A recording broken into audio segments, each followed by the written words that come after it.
Oke, welcome to Calon Mayat. Balik lagi bareng gue Fatur. Kali ini gue nggak membuat konten sebuah explore atau penelusuran tempat angker ya, karena gue di sini pengen membahas sesuatu yang memang menjadi polemik yang lumrah khususnya di Indonesia ini, men. Ya, gue pengen membahas tentang asal usul dari hantu kuntilanak. Oke, sebelum lo nonton video gue ini, jangan lupa like, comment, subscribe, dan share sebanyak-banyaknya. Buat yang udah subscribe, jangan lupa ditonton sampai habis video gue ini. Di like, comment, subscribe, dan share ke teman-teman kalian yang baru gabung juga. Jangan lupa dinyalakan loncengnya, oke? Oke, jadi sebenarnya kuntilanak ini menjadi polemik yang udah benar-benar lumrah ya di dalam negara kita ini, khususnya Indonesia. Karena siapapun itu pasti bakal tahu nama kuntilanak itu sendiri dan wujud dari kuntilanak itu sendiri, men. Jadi sebenarnya begini, kalau gue baca di beberapa artikel, kuntilanak itu merupakan sebuah nama dari bahasa Melayu yang artinya, gue juga kurang spesifik tahu, tapi yang jelas kuntilanak itu hantu perempuan yang matinya itu masih menjadi penasaran dan belum mendapatkan tempat yang tenang di alam sana, sehingga dia gentayangan kemana-mana menyerupai sosok kuntilanak. Oke. Jadi sebenarnya begini ya, men. Setiap orang itu punya statement dan persepsi yang berbeda-beda tentang apa yang namanya itu kuntilanak, pocong, gundurwo, tuyul, dan semua jenis-jenis setan yang ada di Indonesia ini. Terus pertanyaannya seperti ini, apakah kuntilanak itu ada di luar negeri ataupun di luar Indonesia? Sebenarnya kuntilanak itu hanya sebuah penyambutan aja sih.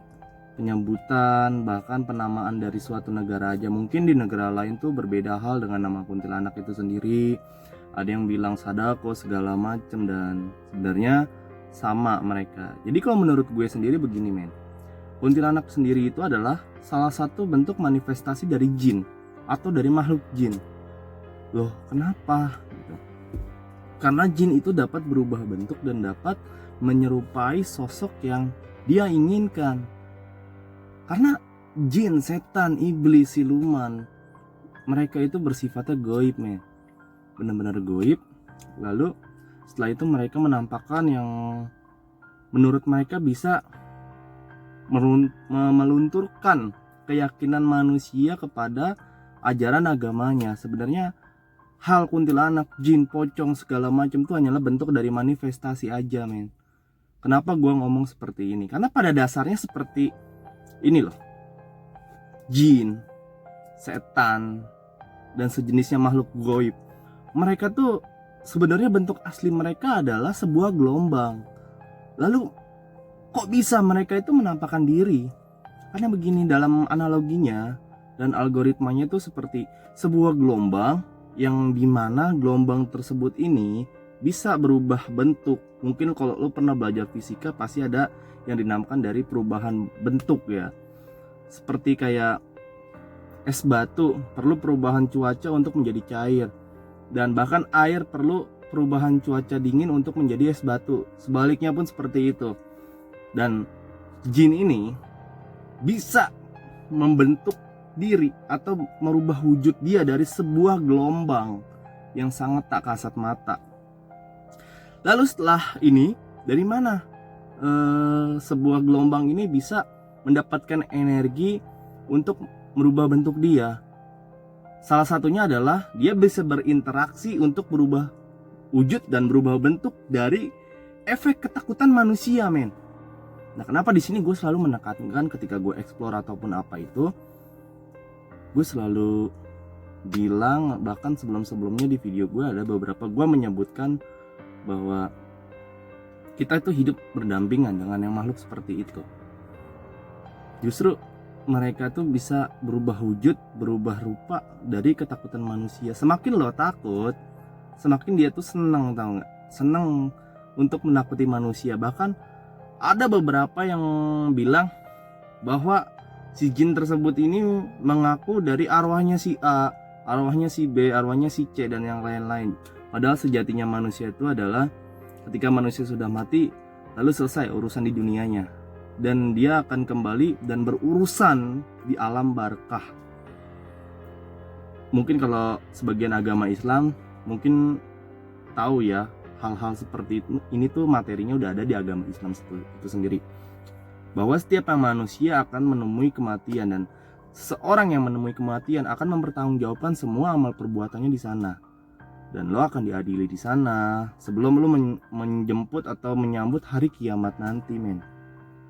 Dan hari kiamat adalah total penghisapan dan perhitungan amal perbuatan lo selama di dunia ini, antara dosa manusia dan dosa ke Allah atau ke Tuhan itu sendiri, men. Oke, jadi kita lanjut dari pembahasan kuntilanak itu sendiri. Kok kenapa kuntilanak harus perempuan? Karena dari namanya dia ada berupa kutipan anak ya. Nah, anak itu kan bisa lahir karena dari seorang ibu, dan ibu itu adalah simbol dari perempuan. Nah, dari itu justru gue juga nggak paham ya kenapa persepsi orang Indonesia tuh bahwa kuntilanak tuh nyata segala macam, padahal udah jelas-jelas mereka itu adalah makhluk yang tak kasat mata, yang memang sebenarnya kita hidup memang selalu berdampingan, tapi bukan berarti lo juga harus berurusan dengan mereka. Jadi bagaimana tips-tipsnya di sini gue akan ngasih tahu ya, ketika gue explore segala macam. Kenapa sih kalau lo nggak takut? Bahkan ada beberapa orang yang bilang lo nggak takut kesurupan, atau lo nggak takut dia ngikut segala macam, lo nggak takut dia menyelakai lo. Sekarang gini, manusia dan makhluk tak kasat mata itu memang hidupnya berdampingan, ya. Dan di situ gue explore sebenarnya bukan untuk menantang mereka, tapi gue untuk membuktikan suatu mitos yang dimana menjadi asupan konsumsi sehari-hari warga sekitar, agar mereka itu dapat mempercayainya, bahwa seolah-olah itu benar-benar nyata. Terus yang kedua, gue mau ngasih tips lagi. Cara kita nggak takut sama makhluk begituan adalah mereka tuh sebenarnya makhluk yang iri dengan manusia. Kok gue bisa bilang mereka itu makhluk yang iri sama manusia ya? Karena mereka itu beribu cara, berjuta usaha untuk menjadi nyata seperti kita manusia. Makanya kenapa ada kasus orang yang bisa kesurupan segala macam. Sebenarnya kesurupan tuh salah satu bentuk gangguan mental, seperti orang yang stres, orang yang depresi segala macam, itu mudah banget dimasukin oleh makhluk-makhluk seperti itu. Karena dari lo stres, dari lo depresi, di situ menurunnya kadar iman lo kepada yang maha kuasa.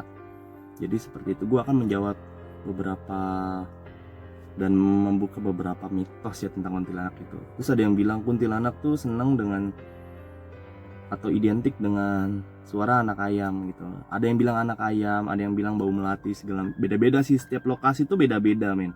Dan gue heran kenapa kalau misalkan memang jin ya udah jin aja gitu. Kenapa lo harus menyebutnya dengan kuntilanak, dan lo identik setiap daerah tuh beda-beda.